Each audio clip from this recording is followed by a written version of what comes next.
Hi everyone, welcome to another video. This one is the start of a series about research grant applications.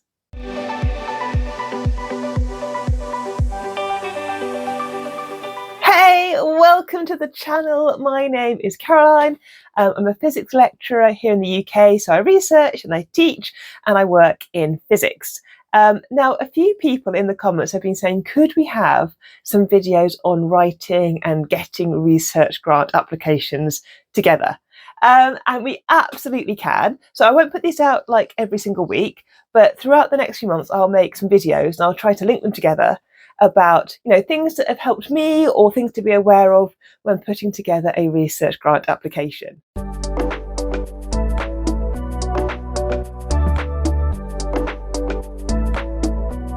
First up then is something that caught me out in my very first ever research grant application that I tried to put together. So I had just joined the university as an academic member of staff.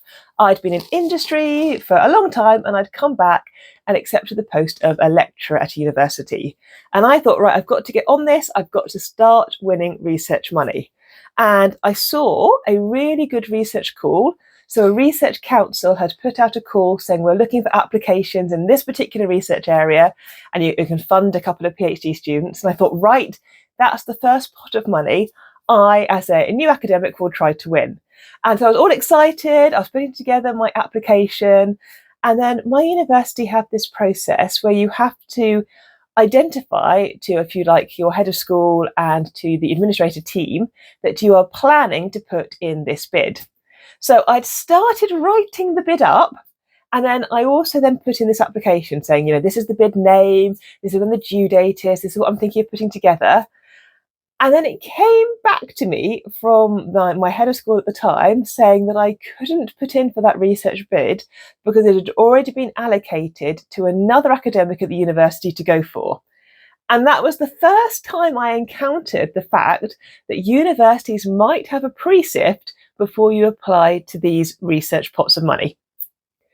Let me explain what I mean by this. So I guess probably naively thought that if there was a bucket of money that I could apply for to try to win to fund some of my research, then I could then just put the application together, maybe pass it through the finance team at the university and then send it off to be considered. And actually the reality is that your university may have a limited number of applications that can go in for a particular research grant bid. So it depends sometimes on the research funders, it depends on the research councils. Sometimes the research councils limit universities into how many people can apply for their pot of money from one particular institution. And there's various factors that can drive that. It can be that it looks at the track record of that university, and that determines how many people are allowed to compete from that university in that particular pot. Sometimes it can be they want to attract people from other institutions, other universities. So they want to make sure there's spaces for those people to also compete for that money. So you need to be aware before you even start writing any research grant application, is there an internal process? And do I need to be, if you like, the promoted or the designated or the recommended candidate from my university before I write that application? And as I said, the first time I did this, I'd already started writing the application before I discovered that I couldn't apply for the pot of money. And my team were lovely. The team of administrating team were really sweet. It said, I'm really sorry you can't go for this particular one on this occasion. And, if you write a research grant application, it's not time wasted because you can use that information quite often and those ideas and concepts in another application proposal.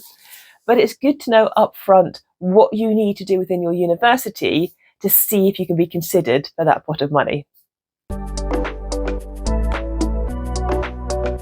Now I've been at the university, I've been at my current university now it's my 7th year, I think, there now. So now I'm very aware of all the processes.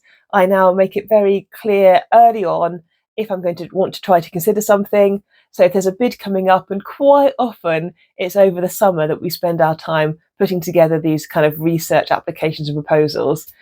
These days I'll contact my kind of research lead, the head of the school, the director of research, and say, hey, I'm thinking about putting forward this proposal, to make them basically aware of what I'm up to. Then I do my kind of intention forms really early on, to the university again know what I'm trying to put what I'm trying to put myself forward to kind of get some money hopefully from. And that way it saves me as the researcher wasting my time. So now I'm only writing research grant applications. I'm only putting together these quite long kind of application bids sometimes for pots of money where I know the university is going to endorse or support me as a candidate going forwards for that pot of money. And also you need to make sure that you've got your support kind of teams, kind of give them early warning at the university if you're going for one of these research grant applications. Because when I put the application together, I write the technical proposal. So I write the research idea, what I'd like the researchers to do, how many postgraduates, how many PhD students I'm looking to support with this particular research topic, how it relates to industry and supporting the wider goals of the community. And then it's the finance team at my university who help me cost up the bid. So they're the people who say, okay, you've asked for 1 postdoc, 2 PhD students, this is how much we're going to have to request you to win in order to finance those positions. And also I need to get the legal team within the university on board with the bid. There might be intellectual property issues that we need to have flagged and discussed. And actually a lot of my work is using artificial intelligence and machine learning, and that comes with computational burden. So again, I have to make sure that the computing services team are aware of my application in case I need to have particular computing power or access to computer devices around the campus. So it's not just me writing a bid and sending it off. It's me having the technical idea and putting together what I want to see within that bid, but then drawing on the finance and the legal and the computational, and actually sometimes the health and safety. If I'm doing something in the laboratory, I need their input as well, to making sure that all those parties are also involved and aware of my bid.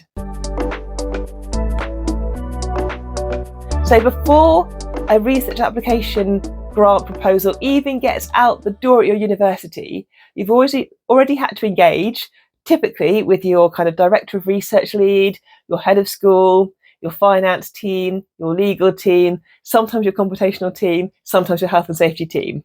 So my first, I guess, thing to be aware of in this kind of like mini series of research grant application writing is know who you need to tell at your university before you start investing lots of your time in writing a research grant application proposal. That's my first kind of top tip, if you like.